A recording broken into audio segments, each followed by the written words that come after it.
사랑하는 성도 여러분, 안녕하세요. 오늘 저는 여러분과 함께 25년 동안 밀리언셀러를 기록하며 많은 이들에게 깊은 울림을 주었던 책, 사피엔스 이야기를 잠시 나누고자 합니다. 이 책의 저자 유발 하라리는 인류의 역사를 관통하는 여러 중요한 장벽들을 이야기합니다. 지리적 장벽, 사회적 장벽, 그리고 신분적 장벽들 말입니다. 인간은 늘 이런 장벽들을 만들어 왔고, 또 어떤 시대에는 그것을 허물기 위해 노력해왔죠. 생각해보면 우리 삶에도 크고 작은 장벽들이 있습니다. 어쩌면 마음의 장벽일 수도 있고, 관계의 장벽, 혹은 내가 세워놓은 어떤 고정관념의 장벽일 수도 있습니다. 오늘 우리가 살펴볼 갈라디아서 3장은 놀랍게도 2000년 전 바울이 당시 기독교 공동체 안에 존재했던 가장 견고한 장벽 하나를 허물기 위해 씨름했던 기록입니다. 바로 율법이라는 장벽과 믿음이라는 새로운 길에 대한 이야기입니다. 이 율법이라는 장벽은 유대인과 이방인, 남자와 여자, 종과 자유인이라는 엄청난 구분선을 만들어냈습니다. 여러분, 이 이야기가 오늘 우리에게 어떤 의미로 다가올지 함께 깊이 들어가 볼까요? 갈라디아서는 바울이 갈라디아 지역 교회들에게 보낸 편지입니다. 이 지역 교회들은 바울로부터 복음을 받아들였지만 나중에 유대주의자들이라는 사람들이 들어와서 예수님 믿는 것만으로는 안 돼. 율법도 지켜야 하고 할례도 받아야 해. 라고 주장하기 시작했습니다. 이들에게는 율법을 지키는 행위가 곧 의로움의 증거이자 구원의 조건이었던 겁니다. 당시 로마 제국 아래에서 유대인과 이방인의 경계는 매우 분명했고, 사회적 신분이나 성별에 따른 차별도 지극히 당연하게 여겨지던 시대였습니다. 바울은 이 잘못된 가르침에 맞서 이렇게 외칩니다. 어리석도다 갈라디아 사람들아, 예수 그리스도께서 십자가에 못 박히신 것이 너희 눈앞에 밝히 보이거늘 누가 너희를 꾀더냐. 정말 답답한 심정으로 이야기하는 겁니다. 여러분, 기억하십시오.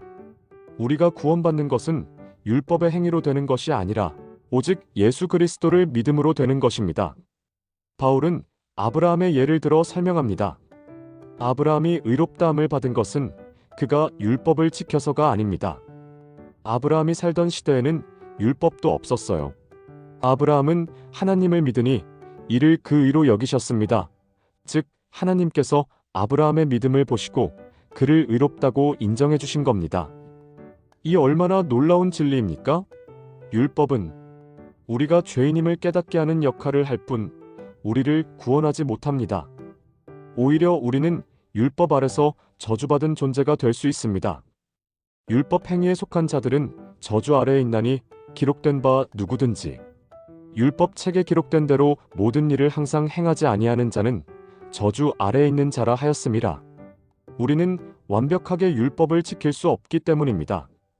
여기서 핵심 단어 하나를 살펴보겠습니다. 히브리어로는 츠다카, 종종 의 또는 공의로 번역됩니다. 단순히 법적인 옳고 그름을 넘어 하나님과의 올바른 관계 혹은 하나님의 의로우심을 반영하는 삶의 태도를 의미합니다. 갈라디아서 3장에서 말하는 의롭다 함을 받는다는 것은 우리가 율법을 완벽하게 지켜서 자격이 생기는 것이 아니라 예수님을 믿음으로 하나님께서 우리를 의롭다고 선언해 주시는 그 은혜의 상태를 말합니다. 현재 우리의 삶에 적용하자면 우리가 아무리 선행을 많이 하고 교회 봉사를 열심히 한다 해도 그것이 우리의 구원을 보장해 주는 것이 아님을 기억해야 합니다. 오직 예수님을 믿는 믿음으로만 우리는 하나님 앞에서 의롭다 인정받을 수 있습니다. 바울은 이어서 예수 그리스도께서 십자가에서 우리를 위해 저주를 받으심으로 율법의 저주에서 우리를 속량하셨다고 선포합니다. 마치 유머러스하게 들릴지 모르지만 율법은 정답지 없는 시험지와 같습니다. 우리는 아무리 노력해도 만점을 받을 수 없죠. 예수님께서 그 시험을 완벽히 풀어 의의 기준을 이루셨고 그 완전한 결과를 우리에게 나눠주심으로 우리는 하나님의 은혜로 의롭다 하심을 받게 된 것입니다. 그리고 오늘 우리가 함께 나눌 핵심절 갈라디아서 3장 28절을 다시 한번 보십시오. 너희는 유대인이나 헬라인이나 종이나 자유인이나 남자나 여자나 다 그리스도 예수 안에서 하나이니라. 이 말씀은 당시 사회의 모든 장벽을 허무는 선언입니다. 율법은 유대인과 이방인을 나누었고 종과 자유인을 나누었으며 남자와 여자를 구분했습니다. 그러나 그리스도 안에서는 이 모든 경계가 사라집니다. 우리는 인종, 신분, 성별에 관계없이 모두 하나님의 자녀이며 그리스도 안에서 한 몸을 이룹니다. 이것이 바로 믿음으로 얻는 진정한 자유와 평등입니다. 우리가 믿음으로 하나님의 자녀가 되었기에 우리는 이제 더 이상 율법 아래에 있지 않습니다. 우리는 그리스도의 상속자이며 아브라함에게 주셨던 그 약속의 성취를 경험하는 자들입니다.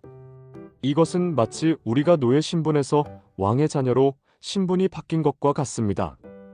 이제 더 이상 노예처럼 종의 멍에를 메고 살아갈 필요가 없습니다. 진정한 자유와 풍성함을 누리며 살아가야 합니다. 사랑하는 성도 여러분, 오늘 우리는 갈라디아서 3장을 통해 율법의 멍에가 아닌 믿음의 자유와 기쁨을 보았습니다. 어쩌면 우리 중에도 여전히 무언가를 해야만 한다는 강박에 사로잡혀 있거나 행함으로 의롭다함을 받으려 애쓰는 분들이 있을지도 모릅니다. 그러나 기억하십시오. 우리는 이미 예수 그리스도 안에서 하나님의 자녀가 되었습니다. 우리는 이미 의롭다함을 받았습니다. 우리의 구원은 우리의 행위에 달려있지 않습니다. 오직 예수 그리스도를 믿는 믿음에 달려있습니다. 이 진리를 깨닫는 순간 우리는 진정한 자유를 경험하게 됩니다. 이제 더 이상 다른 사람과 비교하며 불안해하거나 나의 부족함 때문에 좌절할 필요가 없습니다. 우리는 그리스도 안에서 완전하며 그리스도 안에서 하나입니다. 이제 우리는 이 복음 안에서 어떻게 살아가야 할까요? 갈라디아서는 우리가 율법에서 벗어났다고 해서 아무렇게나 살아도 된다는 것이 아님을 분명히 합니다. 오히려 우리는 사랑으로 서로 섬기며 성령의 인도하심을 따라 살아가야 합니다. 믿음은 행동을 낳습니다. 그러나 그 행동은 구원을 얻기 위한 노력이 아니라 이미 받은 구원에 대한 감사와 사랑의 표현입니다. 오늘 이 시간 우리 안에 남아있는 율법적인 사고방식이나 우리를 올가매는 어떠한 장벽이 있다면 예수 그리스도의 십자가 앞에 내려놓읍시다. 그리고 믿음으로 자유롭게 그리고 감사함으로 기쁘게 살아가는 하나님의 자녀가 되기를 결단합시다. 이 시간 함께 고백합시다. 나는 율법의 종이 아니라 믿음으로 구원받은 하나님의 자유로운 자녀입니다. 이 진리가 여러분의 삶을 완전히 변화시키기를 주님의 이름으로 축원합니다. 아멘.